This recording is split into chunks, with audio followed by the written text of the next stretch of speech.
Shalom, shalom, bienvenidos en un video que publicamos hoy más temprano, 25 de octubre del 2022, alienígenas ancestrales, ángeles caídos, un video muy interesante que espero que puedan ver y comentar. Nogueira Ben Noah, un amigo brasilero, puso este comentario que vamos a tratar de traducir del portugués brasilero. Entonces, Rabino, tengo una duda que respetuosamente pregunto. Conforme a lo que está en el video, podemos deducir que la palabra Elohim, debido a sus diferentes e innumerables situaciones de uso, puede ser definido más como una cualidad, un adjetivo calificativo, de que propiamente como un nombre propio, un sustantivo. No en el caso de ser usada para referirse a Hashem, a Dios, que conforme aprendí no puede ser calificado con ningún tipo de adjetivo. La palabra Elohim pasaría a ser un nombre propio. Creo que para hacer breve el comentario, entender lo que está diciendo nuestro amigo Nogueira Ben Noah, nos está diciendo si Elohim, referido a Dios, al Eterno, es un nombre propio. Obrigado, muchas gracias por las enseñanzas, pido disculpas por si me fui del tema del video, y en ese aspecto me ha dejado muy pensativo. Esa ha sido la traducción mía del brasilero portugués, que espero esté bien traducido. Así que, en conclusión, si el nombre de Elohim es un nombre propio de Dios, podemos empezar diciendo varias cosas, pero creo que mejor vamos a leer el capítulo 61 del primer tomo del Moreh Nevuchim, la guía de los descarriados. Esta es una de las traducciones que hay acá a disposición, que vamos a leerla y a explicarla muy rápidamente. Es muy complejo y no es el tema que nos interesa, y supongo que muchos se van a aburrir a los 3 segundos de empezar, así que vamos a hacerlo brevemente en lo posible. Dice el Moreh Nevuchim: bien sabido es que los nombres de Dios que se hallan en las escrituras son derivados de sus acciones, salvo el tetragramatón, que consta de las letras Yod, Hed, Vav, Hei. Aplíquese este nombre con carácter exclusivo a Dios, y por eso llamamos Shema Meforash el nombre propio, que es la denominación distintiva y distinta y exclusiva del ser divino. Nos dice Maimónides en este capítulo que todas las maneras que nosotros tenemos para llamar al Eterno a Dios en las escrituras, en el Tanaj, no son más que derivado de las acciones de Dios. Entonces, pues Elohim, ya nos está diciendo claramente Maimónides, no es un nombre de Dios, es un derivado de alguna de las acciones de él. El único nombre propio de Dios que tenemos a mano es Yud Hei Vav Hei, la letra Yud, la letra Hei, la letra Vav y la letra Hei, que nosotros lo decimos como Adonai, que no es el nombre de Dios, sino que es una manera de leer esas letras, que no se dicen Jehová, ni Yahvé, ni Jehová, son Yud Hei Vav Hei, y no tenemos forma de saber cómo se pronuncian actualmente. Si llegamos en la lectura del capítulo veremos por qué. Se va a hacer largo. Así que a esas 4 letras nosotros le decimos Adonai, que quiere decir mi Señor. Ahora lo vamos a leer ya mismo. O cuando no queremos usar Adonai en cosas que no son en el rezo o en la lectura de la Torah, decimos Hashem, como usó Ben Noah en lo que leímos hace rato en su comentario. Así que vamos a seguir leyendo acá.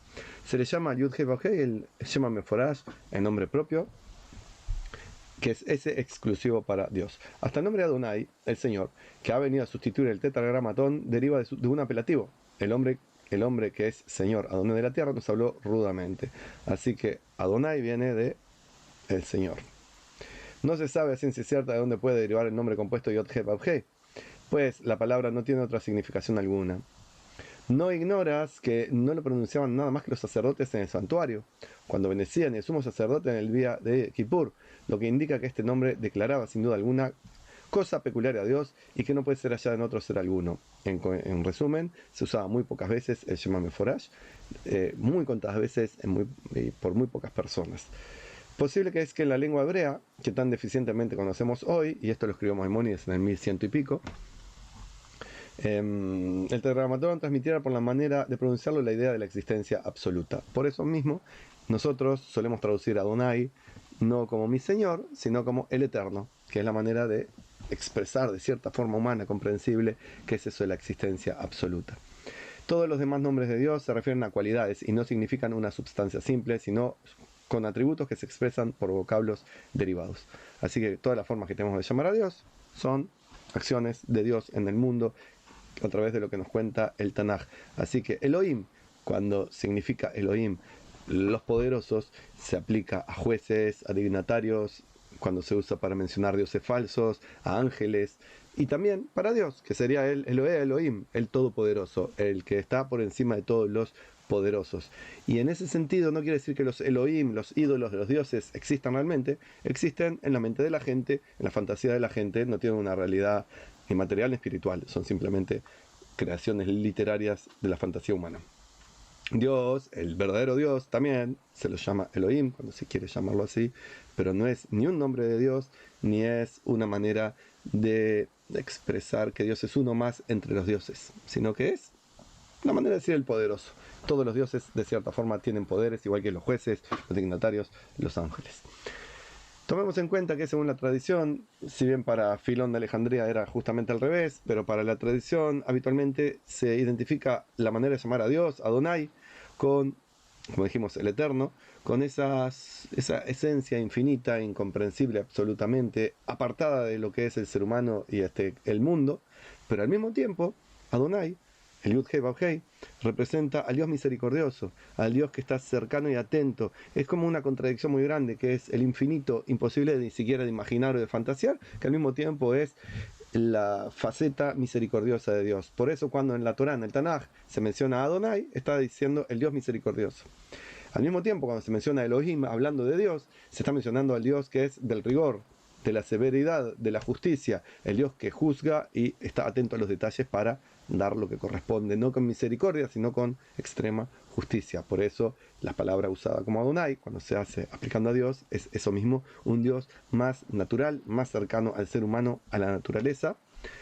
Sigue siendo el mismo Dios, no cambia Dios, no tiene formas, no tiene atributos, no tiene partes, no tiene Padre, Hijo y Espíritu Santo, no es a veces Elohim y a veces Dios, sino la manera en que nosotros nos relacionamos con Dios y Dios se relaciona con nosotros, cambia la manera en que lo mencionamos. Entonces, Dios en su faceta bondadosa es Adonai, el Señor, el Eterno, y Dios en su faceta rigurosa, juzgadora, es Elohim. Es también una forma de entender a Dios como trabajando, por eso dije natural, trabajando a través de la naturaleza. Cuando Dios trabaja en sus maneras misteriosas a través de las cosas naturales, ahí encontramos a Elohim, ahí encontramos al Dios que puede ser algunos imaginados como un ancianito en un trono, que no deja de ser una fantasía idolátrica, pero que muchos tienen. No, ese no es Elohim, y por supuesto ese no es Adonai, sino es solamente una fantasía que cuando vamos creciendo tenemos que desterrar. Al mismo tiempo que tenemos que desterrar, como el propio Maimónides se encarga de decirnos acá, en Moreno Bujim y en otras partes, todas las fantasías, imaginaciones, pensamientos y atributos que le ponemos a Dios. No podemos hablar de Dios porque es incomprensible, inimaginable, imposible de fantasear. Lo que podemos hacer de Dios es decir aquello que el Tanaj dice de Dios sin agregar nada más, y también decir todo lo que Dios no es. Dios no es imágenes, Dios no se divide, Dios no tiene átomos, Dios no tiene partes, Dios no tiene hijos y espíritus santos.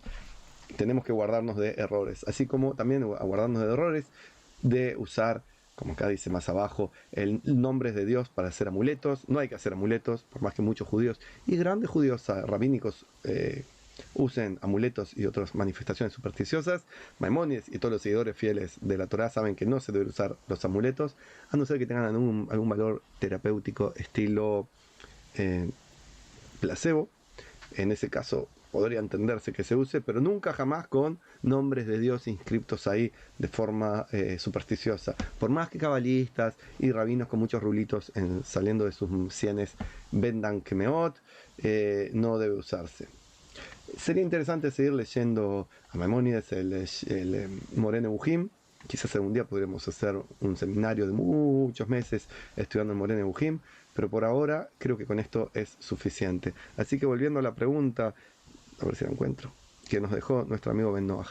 ¿Es un sustantivo?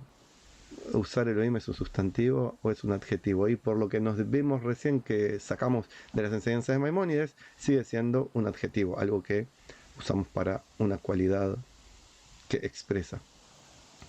La palabra Elohim pasaría a ser un nombre propio. No, no es un nombre propio, es un nombre que usamos para hablar de Dios en cierta faceta de cómo nosotros lo comprendemos y se manifiesta en el mundo. Igual que decimos Shejina, Shaddai, el Elión, etc.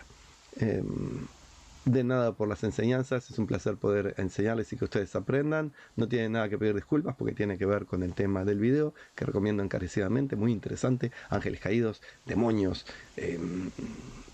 que otra cosa, alienígenas ancestrales, cosas muy fantásticas en el otro video. Este es un video como el actual, es un video como más serio, más compenetrado con comprender aquello que es incomprensible como lo es Dios. De mi parte, les deseo a todos ustedes shalom y bendiciones y que tengamos siempre oportunidad de disfrutar de cosas buenas.